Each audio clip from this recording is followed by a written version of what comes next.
Before speaking to someone, have you ever felt this? Your heart starts beating faster.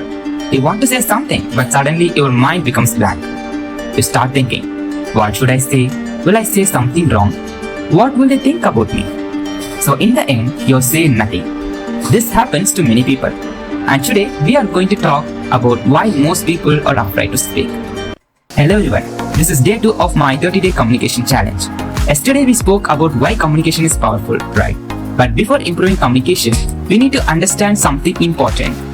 Why do people stay silent even when they want to speak? Why do people stay silent even when they want to speak? Because fear stops them, not lack of knowledge. Fear. One of the biggest reasons people stay silent is this thought. What will others think about me? Maybe they will laugh, maybe they will judge me, maybe they will think my English is bad. Because of these thoughts, people start overthinking. Instead of speaking naturally, they start analyzing every word. And when you overthink like that, your confidence disappears. Imagine you want to ask a simple question in class. You already know the question in your mind. But before speaking, your brain starts asking more questions. Right? What if this question is stupid? What if everyone laughs? What if my English is wrong? So finally, you stay quiet. But later you realize something fun. Someone else asked the same question and the teacher answered it normally. So all that fear was only inside your head. Another reason people struggle to speak is thinking too much before talking.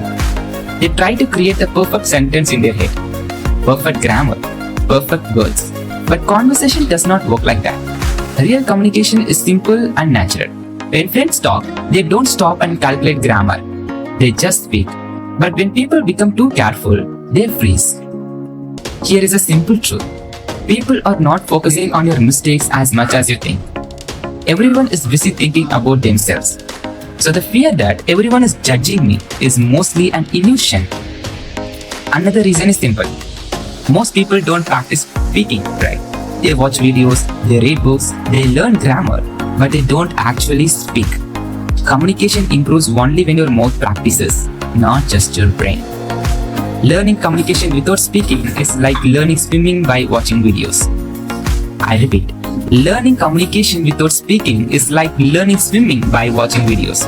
You can watch 100 tutorials, but until you enter the water, you will not learn swimming. Communication is the same. Fear reduces only when you face it repeatedly.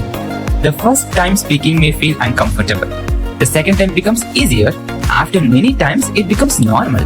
Confidence does not appear suddenly. It grows slowly with practice. Even I sometimes think before speaking, sometimes I wonder, will people like this video? Am I speaking correctly? But instead of waiting for perfection, I decided to start this 30-day challenge. Because improvement happens only when you start. So today, I want to give a simple challenge. Speak to at least one new person today. It can be a classmate, a shopkeeper, a friend. Just start a small conversation. It doesn't need to be perfect. The goal is simply to speak. Fear of speaking is very common, but the good news is this. Fear is not permanent. It disappears when you practice. And that is exactly what we are doing in the 30 days challenge. Tomorrow in day 3, we will talk about something useful. A simple trick that helps you speak without fear. See you on day 3.